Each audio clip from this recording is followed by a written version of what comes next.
பெலனோபிராஸ்தைட்டிஸ் பீனிஸில் ஏற்படுற ஏதோ ஒரு இன்ஃபெக்ஷன், அதை தான் பெலனோபிராஸ்தைட்டிஸ்னு சொல்லுவோம். இது வந்துருச்சுன்னா ரொம்ப அன்ஈஸியாக இருக்கும். 24 மணி நேரமும் அதே திங்கிங்காக இருப்போம். எதனால் வந்தது, எந்த விதமான பேட் ஹேபிட்ஸும் இல்லையே, இது எப்படி க்யூர் பண்ணுறது, எந்த டாக்டரை பார்க்குறது, என்ன இன்வெஸ்டிகேஷன் பண்ணி கண்டுபிடிக்கிறது, மெடிசன்லேயே க்யூர் ஆகுமா, எல்லா சந்தேகங்களுக்கும் இந்த வீடியோவில் நம்ம விடை காண்போம். நான் doctor Ashok, Shakti fertility and Shri Chakra மருத்துவமனை.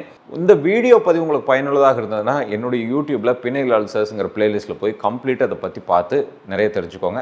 டவுட்டுகள் இருந்தால் கமெண்ட் செக்ஷனில் கேள்விகளாக கேளுங்க. பெலனோபிராஸ்தைட்டிஸ் எதனால் வருதுங்க டாக்டர்? பீனிஸில் ஏற்படுற இன்ஃபெக்ஷன், அல்சர்ஸ், இது எல்லாத்துக்குமே என்ன காரணங்கள் அப்படின்னு பார்த்தீங்கன்னா, மெயினாக ஒரு புவர் ஹைஜீன். குளிக்கும்போது ப்ராப்பராக வாஷ் பண்ணணும், க்ளீன் பண்ணணும், ப்ரெப்யூஸை கம்ப்ளீட்டாக பின்னாடி இழுத்து சோப் போட்டு வாஷ் பண்ணிக்கணும், ரெகுலராக ஒரு டாக்டர்கிட்ட செக்அப் பண்ணிக்கணும். இது இல்லாமல் பாக்டீரியல் இன்ஃபெக்ஷனால் வரலாம், வைரல் இன்ஃபெக்ஷன், ஃபங்கல் இன்ஃபெக்ஷன், சில டைம் பேரசைட்ஸ், கேபிஸ்ங்கிற மாதிரி பேரசைட்டிக் இன்ஃபெக்ஷன், இல்லைன்னா ஒரு வகையான ஆட்டோ இம்யூன் டிசார்டர்ஸ் அதில் இன்ஃபெக்ஷன் ஆகிறதுனால வரலாம், இல்லை செக்ஷுவலி டிரான்ஸ்மிட்டட் டிசீசஸ்னால வரலாம். இத்தனை விஷயங்கள்னாலும் நம்மளுடைய பெலனோபிராஸ்தைட்டிஸ்ங்கிற சிம்டம் வரக்கூடும். பெலனோபிராஸ்தைட்டிஸ் ஆண்களுக்கு பீனிஸில் ஏற்படுற இன்ஃபெக்ஷன் ஆர் இன்ஃப்ளமேஷன் யாராருக்கெல்லாம் ரொம்ப காமனாக வரும் அப்படின்னா, மெயினாக டயபெட்டிக் பேஷண்ட்ஸ்க்கு மோஸ்ட் காமன். இது வந்தாலே 10ல் 9 பேருக்கு கண்டிப்பாக டயபெட்டிஸ் இருக்கிறதுக்கான வாய்ப்புகள் இருக்கும். அதுக்கு அடுத்த காரணங்கள் ரொம்ப ஒபீஸாக இருக்கிறவங்க, ரொம்ப புவர் ஹைஜீன் மெயின்டைன் பண்ணுறவங்க, ப்ராப்பராக குளிக்கும் பொழுது வாஷ் பண்ணாமல் விட்டுறவங்க, ப்ளஸ் ஃபைமோசிஸ், முன்தோல் ரொம்ப சுருங்கி இருந்து அது பின்னாடி இழுக்க முடியாத சூழ்நிலையில் முன்தோல் சுருக்கத்தினால உள்ள ஃபுல்லாக ஸ்மெக்மா மற்றும் இன்ஃபெக்ஷன் கலெக்ட் ஆகி திரும்ப அதுலேயே இன்ஃபெக்ஷன் ஆகிட்டு இருக்கும். அந்த மாதிரி இருக்கிறவங்க, ப்ளஸ் ரிப்பீட்டடாக அலர்ஜிஸ் இருக்கிறவங்க, இம்யூனோ காம்ப்ரமைஸ் ஸ்டேட், நோய் தொற்று கிருமிகள் ஈஸியாக நம்மளுக்கு ஏற்கனவே வந்துடுற மாதிரியான சூழ்நிலை, ஹெச்ஐவி பேஷண்ட்ஸ்க்கு வரும். இந்த மாதிரி நார்மலாகவே அவங்களுடைய வேறு உபாதைகள், ஏதாவது கீமோதெரப்பி எடுத்துட்டோ, வேறு ஏதாவது மெடிசின்ஸ் லாங் டேர்ம் எடுத்துட்டோ, ஸ்டீராய்ட்ஸ் அதிகமாக யூஸ் பண்ணிட்டு இருந்தாலோ, பொதுவாகவே இம்யூனோ ஸ்டேட்டஸ் அவங்களுக்கு ரொம்ப கம்மியாக இருக்கும். நோய் எதிர்ப்பு சக்தி கம்மியாக இருக்கிறவங்களுக்கு, ப்ளஸ் ஆட்டோ இம்யூன் டிசார்டர்ஸ் இருக்கிறவங்களுக்கு, இத்தனை பேருக்குமே பெலனோபிராஸ்தைட்டிஸ் வர்றதுக்கான வாய்ப்புகள் மிக அதிகம்.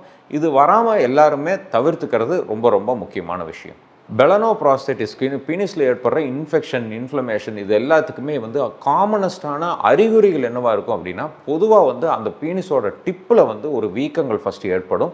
வீக்கம் ஏற்பட்ட உடனே அந்த பீனிஸோட டிப்பில் சின்ன சின்ன கிராக்ஸுகளாக மாறும், புண்களாகும். நம்ம ரொம்ப கேர் எடுத்து பார்க்க ஆரம்பிச்சிருவோம். உடனே அந்த புண் கொஞ்சம் ஆடுற மாதிரி இருக்கும், நம்மளுக்கு ஒரு ஹாப்பினஸ் வரும், மறுபடியும் திரும்ப அந்த புண்கள் வந்துடும். இது ஒரு புண்ணு ஆறி இன்னொரு புண்ணு வந்துகிட்டே இருக்கும்.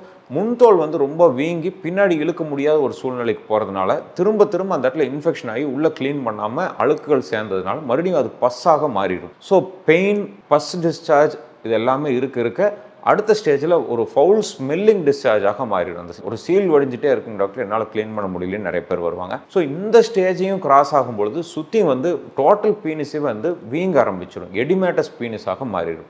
அடுத்த ஸ்டேஜில் அந்த எடிமா பக்கத்தில் இருக்கிற நெறிகட்டின சைட்டுக்கெல்லாம் போய் அப்பப்போ ஆனனா ஃபீவரும் வர ஆரம்பிச்சிடும். ஸோ இத்தனை அறிகுறிகள் பெலனோபிராஸ்தைட்டிஸில் இருக்கும். இது கடைசியில் நம்மளுடைய செக்ஷுவல் கான்டாக்டில் இருக்கவே முடியாத ஒரு சூழ்நிலைக்கு போயிடும். ஏன்னா அப்படியே பீனிஸ் எரெக்ட் ஆகிற ஸ்டேஜுக்கு போச்சுனாலும் ரொம்ப பெயின்ஃபுல்லாக அது எரெக்ஷனை ப்ரிவெண்ட் பண்ணுற அளவுக்கான ஒரு சூழ்நிலை ஏற்படும். பெலனோபிராஸ்தைட்டிஸ் பீனிஸில் வந்துச்சுன்னா அது எப்படி டயக்னோஸ் பண்ணுறது அப்படின்னா, 5 விதமான டயக்னோஸ் இருக்குது. நம்பர் 1 பிளட் டெஸ்ட் மூலியமாக எதனால் பெலனோபிராஸ்தைட்டிஸ் வந்ததுங்கிறத நம்மளால் கண்டுபிடிக்க முடியும்.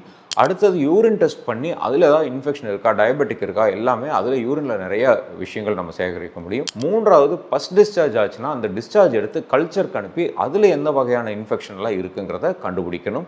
4வது முக்கியமாக ரொம்ப டிஃப்ரெண்ட்டான லீஷன்ஸ் இருந்ததுன்னா அதுலேருந்து பயாப்சி எடுக்கணும். பயாப்சி எடுத்து திசு பரிசோதனை பண்ணி பார்க்கும்போது என்ன மாதிரியான இன்ஃபெக்ஷன் இருந்ததுங்கிறத நம்மளுக்கு தெளிவாக தெரியும். 5வது கல்ச்சர் அண்ட் சென்சிட்டிவிட்டி. இதில் அந்த இன்ஃபெக்ஷனில் இருக்கிற ஆர்கானிசம் எடுத்து என்ன பாக்டீரியாவுக்கு சென்சிட்டிவாக இருக்கும் அப்படிங்கிறத ஆய்வகத்தில் வளர்த்து அதை டெஸ்ட் பண்ணி அதுக்குண்டான பாக்டீரியாஸ் ஆரம்பிக்க முடியும். பெலனோபிராஸ்தைட்டிஸ் பீனிஸில் ஏற்படுற இன்ஃபெக்ஷன் வந்துச்சுன்னா எப்படி க்யூர் பண்ணலாம் அப்படின்னா அதுக்கு பொதுவாகவே ஹைஜீன் நல்லா மெயின்டைன் பண்ணாலே போதுமானது. பினைல் ஹைஜீனை பற்றி நம்ம நிறைய யூடியூப்பில் பேசியிருக்கோம், அதை தொடர்ந்து பாருங்கள். அது இல்லாமல் டயபெட்டிக் இருந்தால் அதை கரெக்ட் பண்ணிக்கணும், பயாப்சி எடுத்து கன்ஃபார்ம் பண்ணிக்கணும் டயக்னோஸை, மெடிகேஷன்ஸ் அதுக்கேற்ற மாதிரி பார்த்துக்கணும், ஆயின்மெண்ட்ஸ் ப்ரிஸ்கிரைப் பண்ணால் அதுக்கேற்ற மாதிரி பார்த்துக்கணும். ப்ளஸ் முடியாத ஒரு சூழ்நிலையில் அது பினைல் ப்ரெப்யூஸை வந்து நீக்கிற அறுவை சிகிச்சை சர்க்கம்சிஷன் அட்வைஸ் பண்ணுறாங்க அப்படின்னா அதை நம்ம சீரியஸாக எடுத்து அதை பண்ணிக்கணும். இந்த மாதிரி பல்வேறு ட்ரீட்மெண்ட் ஆப்ஷன்ஸ் வந்து டயபெட்டிக் பெலனோப்ராஸ்டைட்டிஸ்க்கு இருக்குதுங்க. பெலனோப்ராஸ்டைட்டிஸை பற்றி நிறைய விஷயங்கள் இந்த வீடியோவில் பார்த்துருக்குறோம். ஏதாவது சந்தேகங்கள் இருந்தால் என்னோட யூடியூப்பில் கமெண்ட் செக்ஷனில் கேள்விகளாக இருக்குங்க. தொடர்ந்து அதை பற்றி பேசுவோம். ஆரோக்கியமான வாழ்க்கை வாழ அன்பு வாழ்த்துக்களுடன் டாக்டர் அசோக்.